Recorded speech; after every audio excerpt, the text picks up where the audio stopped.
Hey everyone, my name is Billy, and this is the first ever episode of Billy on the Block. This YouTube channel is going to be channel of myself, Billy, going through recent car auctions on cars and bids and bringing a trailer and really comparing results and kind of testing their claims that they get more for the seller and you should sell through them. Let's see if that's really true. Well, trying to have some fun and kind of looking at the cars that's out there. But before we get into that, a little bit of background about myself. A mechanical engineer by trade and have been, an avid car enthusiast for my entire life. Uh, as many car enthusiasts, I've had a ton of cars throughout my lifetime now. My first ever car was a Mitsubishi Eclipse, third gen, silver, just like this one here. Love that car, learned how to drive stick on it, and just really, really enjoyed it. In college, I had a RS Sonic, 1.4 turbo, not quite a hot hatch, more like a warm hatch, but a very very fun car. With and it got great mileage. Was pretty safe for me in college. My probably my favorite car that I've had is my 135i. This was a N54 first, generation of twin turbo, direct injection BMW motors in a really, nimble, fun, tossable car. A lot of people say that, it's a little stubby, but I thought this car was just the perfect size, and I really had a lot of fun with it. After that, I had actually moved into a C63 AMG W204 chassis car, the big 6.2 V8. I really enjoyed the engine, the sound it makes, the power this car had, but I did not like the transmission. I thought that really made the driving experience kind of poor. It's the first time I ever had automatic and a DCT or MCT, whatever they called it, but I didn't really like it that much. So it lasted about 8 months. Until then, I got myself into a Mark 7 Golf R, a blue one like this one you see here. This car I adored as well. It was the perfect size. It had good power. After a little bit of modifications and great all-around car. Obviously, all-wheel drive GTI essentially with the big turbos. Just a great overall car. But after that one, I thought I should be more responsible, act a little more grown up. So obviously, you think of Alfa Romeo, right? So got myself the Stelvio, not the Quadrifolios, unfortunately, just a 2.0, the Chrysler drivetrain, I believe, a ZF 8-speed. It's been actually really reliable for me. I really actually enjoy driving it. It's more of a nimble, small SUV, but it's not quite an enthusiast car. So that's why I also had picked up a C8 Corvette, the first only new car I've ever bought. Actually really enjoy it. Mine is just a Stingray, no Z06 or ZR1. I don't even think they were out at the time, but really enjoy the car. I couldn't really imagine it with a lot more power. I think it's very plenty fast for me right now. So I really enjoy that car.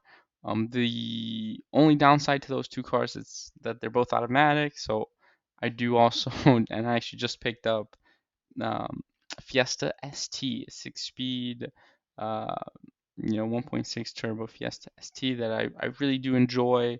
I probably drive this car the most since, I daily drive it and commute with it. I do drive quite a bit. So those are it. Those you kind of get a flavor of the type of cars I like. Okay, so now to go into kind of like the first car I've picked out here, and I think this is the most shocking result. Um, I don't want to say ever, but that I've actually seen in a while on Cars and Bids. This 2014 Porsche Cayenne six-speed manual. That's really the differentiator here. Obviously, it's a cool spec, green. I think these are called the RS Spider wheels, black interior, but obviously the six-speed is what really brings this car together and makes it stand apart. But $125,000, that's a shocking price for this car. I was just doing some searching online, right? Cars.com, seeing, that Cayenne, those years. They say there's a couple manuals, but there's actually only one that I found. Uh, it's out in New York, New York. If you open it up, it's a black on tan, so not the most attractive spec, but it is a 6-speed. It does have a little bit of more mileage on it, but for 28 grand, I mean that's $100,000 less. So a crazy selling price. The same car actually sold on Bring a Trailer for 50 grand, which is still a lot back in 2021. Had 10,000 less miles on it, so a really strong result even back then. But this was in the craziness of COVID. So yeah, no, great result so far. It seems like there's other 6-speed Cayennes that went on Bring a Trailer. The brown on tan, 25 grand in 2022. Obviously not as cool as the green, the British green, and the black. So looking on KBB, the values, private party, I don't expect this to be anywhere other than like in the 20s. So that $125,000. So, oh wow, not even in in the 20s. So less than 20,000 buys KBB. I mean, for enthusiasts and special cars like that, it's most of the time going to be incorrect. But overall, this was just an absurd. I don't even know if I want to say absurd, but just a crazy good price for the seller. So congratulations to him. I think, yeah, no, it definitely stood up to be getting more for the seller, stood up to that reputation, that claim. So we'll move on, go to an RS3. So not as special as a car in terms of there's a lot more RS3s out there. This is a one owner, clean car, 36 grand it sold for, has about 67,000 miles. Um, this feels like a decent number. I mean, you gotta think 7, 8 years. 7, 8 year old car, not too old, not too new. I mean, these were 50, 60 grand at least, if not more, if my memory recalls. But they've been at 30,000 for quite a long time. So yeah, comparing other results, I mean, you see 2018 here on Bring a Trailer for 48, 35 for an 18,000 mile one. So makes you know this result seem pretty strong, honestly. Seem pretty strong. 35,000 for a blue RS3. These are relatively recent. I guess not the most recent, but not bad. So let's see if we can search on cars.com, see what we get. Higher mileage, but in the mid 30s is kind of what you could expect. So I would say that, and let's try KBB. So this is kind of more of a normal car. They say private party 33, 34.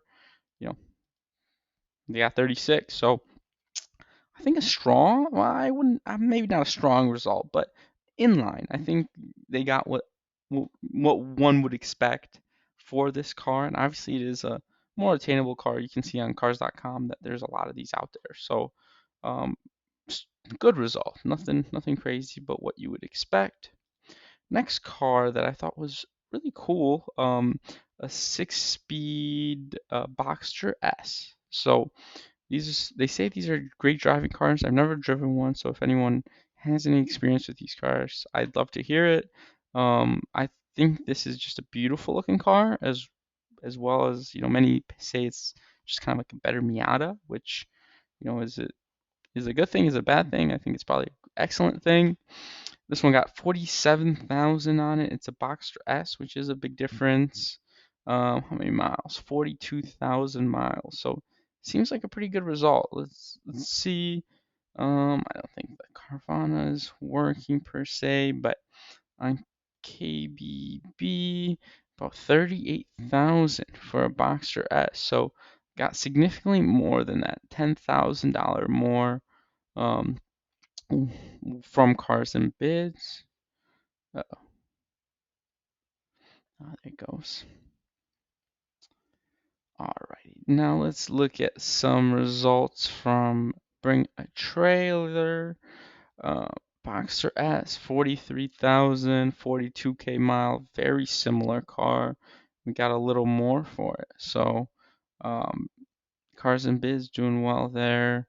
But seems in line, honestly. I guess let's see how many miles are on this one. This one, 41,000. Oh, I like the yellow, honestly. This to me is really beautiful. Wow. Where are the mileage on this? Am I going blind here or 48,000 miles? There it is. Um, yeah, I think that's 41,000. So I think Cars and Bids doing a little better there. Let's see on cars.com. Let's see what we could find.